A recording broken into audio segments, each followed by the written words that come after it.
Why does every stock lake have to have a cliff or a very steep hill? It's just north of Thunder Bay. Well, by just north, about 2.5 hour drive.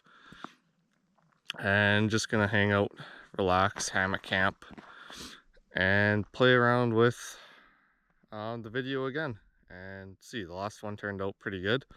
So we'll give this one a try and hold the camera a bit flatter to my face so there's not as much of the sky showing and blowing out the highlights and shadows, which that was a pain to edit.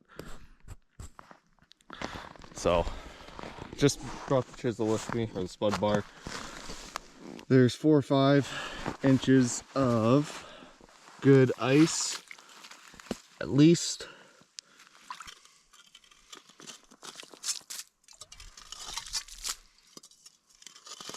Salted minnows for this trip. A lot easier than trying to keep live minnows alive in the winter, and they keep for a lot longer in the fridge.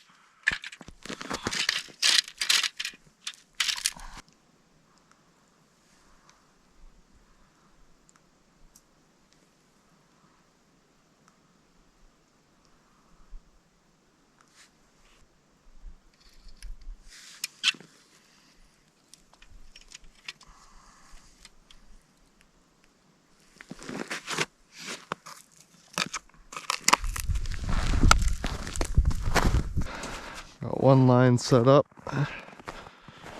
and I'm just gonna keep kind of spudding around. And as long as I'm hitting 2-3 spots,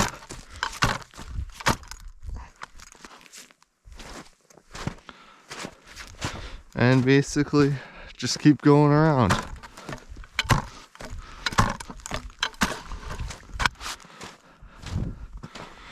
Now, this whole back face seems to be pretty slushy.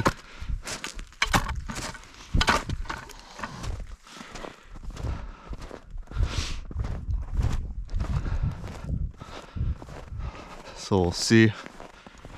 Try and stay closer to shore where the oh yeah.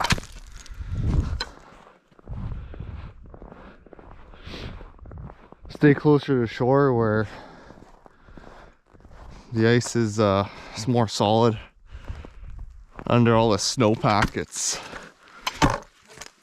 got some slush. Starting off with a little rattle bait and a deeper hole. I got a set line at roughly 6 feet, and then this one's saying it's 14. That blue bobber or ball in the hole is it's a portable fish finder, so I can actually see my depth and my lures without dragging a full-size fish finder or flasher around. I use it a lot in the summer behind the canoe, and it's sweet for any portage lakes because you can oh,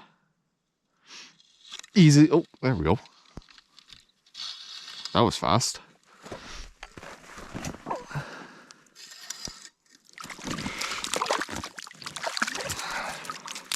Oh, snagged.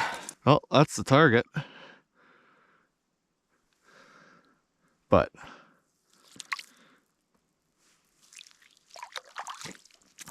gotta try and hook him in the mouth this time, not snag him.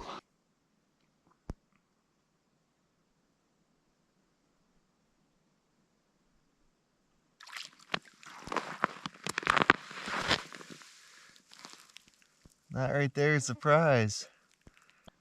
After those couple fish and getting my hands wet, moving that little striker cast around, it is quite nice to have these on.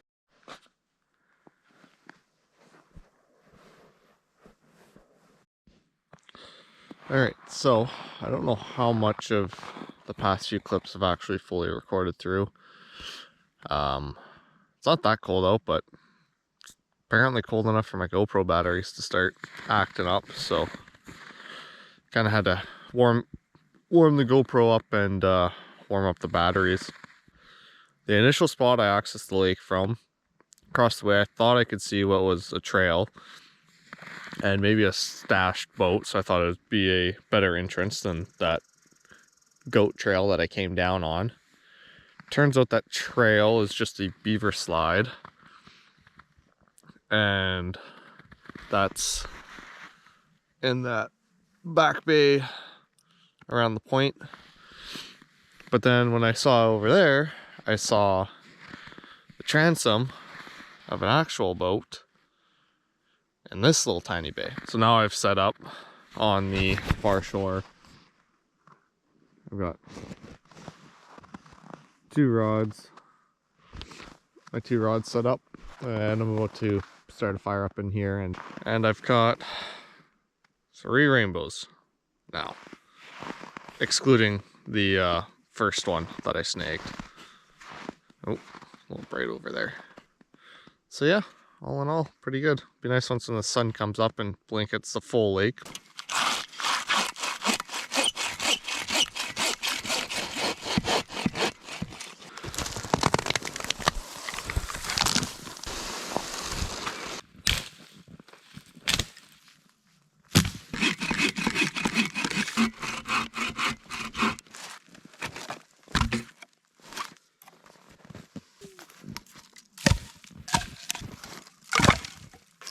Alright, just hiking up behind camp to these fallen birch. Just gonna grab off the bark from them. They're dead and that, so I'm not worried about stripping into the live wood.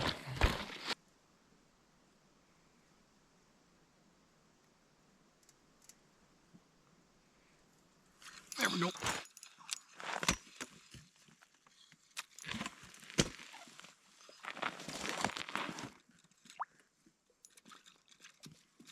Okay. There's another bow. Yeah. Pretty little guy.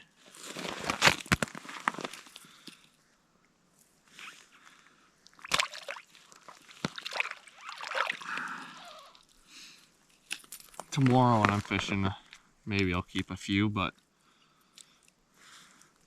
tangled up now. But if I just keep them right now, like, they're just gonna freeze overnight.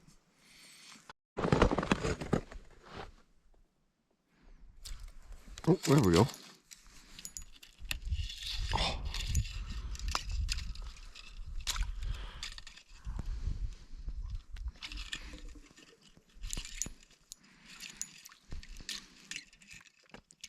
Oh, is it a brown? Oh, it's a brown.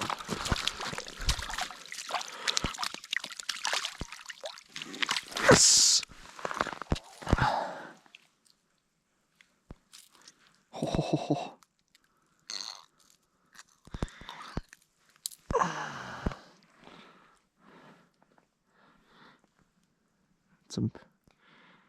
You cannot tell me that those are not one of the prettiest fish.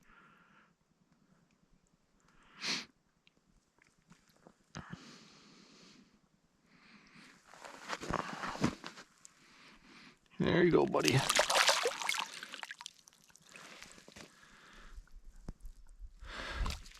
little rough of a swim away for that guy. Didn't really know which spot he was going to. So I've now caught both species that are present in this lake. The M&R just stocks this with rainbow trout and brown trout. Well, I just moved my jaw jacker, which is my set line, into deeper water. All the fish that I've caught today have come out of that like 10 foot range sort of deal. Start to set up camp. At least get the hammock, my sleeping bag out, because it's supposed to drop down to -16 or so tonight, which is nothing. I've got a -30 bag, but I still want that bag to gain all its loft, because when it's in the compression sack it loses it, and it'll take a little bit for it to gain all that loft back. So another hour or so, keep playing around, then I'll start to divvy, or not divvy, move onwards with the actual camping portion and away from fishing. All right, let's go climb the mountain here and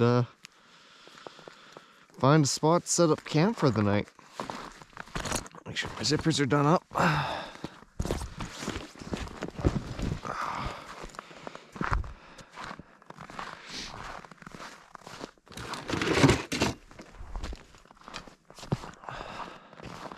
think there's a couple trees up there that will be suitable. I think. Maybe there's actually too many widowmakers here. Get a peek from behind. It's only kind of the only thing I noticed in this area is there's a lot of widowmakers. But that's kind of what I get for choosing a spot so close to old cuts.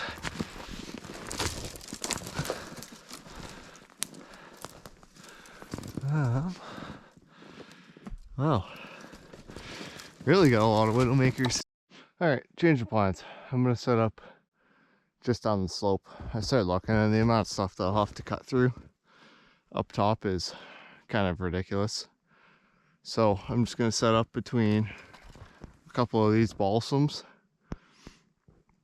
and then that way all I have to do is raise up some of these branches on these couple trees, one small tree and a bit behind me, and it'll be a lot easier. Plus it's flatter ground, so I'm not trying to get in and out of the hammock on a 45, which isn't too bad in the summertime, but in winter, trying to put on winter clothing, it would be interesting to say the least.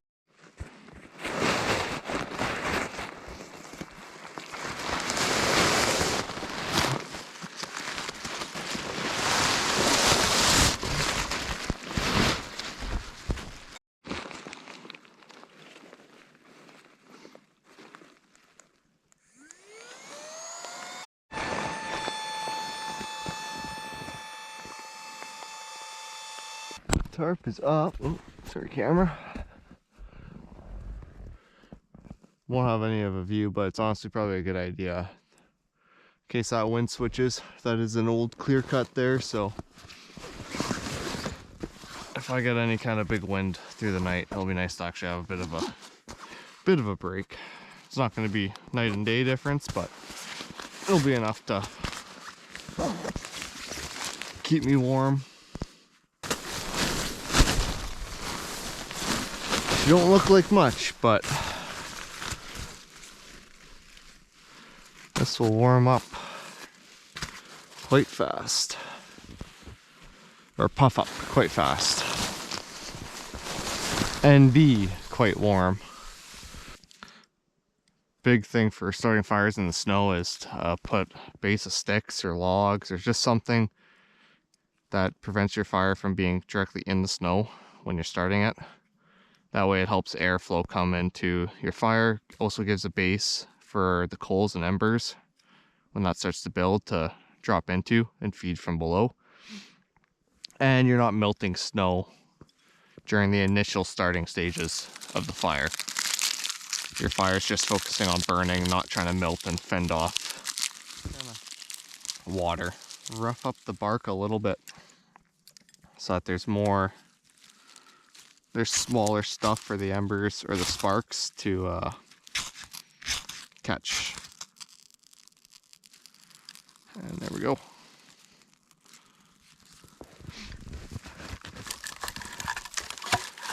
Don't want that stuff yet. Other big thing is to make always prep your fire starting supplies so that way everything's close by. Once again, sausage and rice. Simple and easy. I think partially why, or a big part of the reason why I enjoy winter camping so much is it's just peaceful. It's quiet. There's nothing. No sounds. Minus the wind with the trees and the birds. As much as I love hearing the water sounds when canoeing, it's kind of nice just being in the bush with it being dead calm. Save for the fire. right now. But I'm running low on batteries. The cold is killing my GoPro batteries. And I'm running low on this SD card because I still haven't bought another one. So tomorrow is going to be bare minimum filming. I honestly don't even know. I might just focus on taking pictures of fish and then just do a quick trip recap slash quick bits of info as I'm heading out, because yeah, my GoPro's been shutting down a few times because of it's cold with these older batteries that came with it. They don't work very well in the cold anymore at all. Well, good night last night. Slept solid from, I think I actually passed out at like 7 and didn't wake up till 4, which is probably one of the longer stretches I've actually had during the winter. So that was nice. I didn't start moving till 7 or so because the hammock, it's hard to get out, changed, and into boots. It's makes it a little bit of a challenge, especially with the boots. Mine are currently brick, so I switched into my rubber boots because I didn't want to fight with the laces.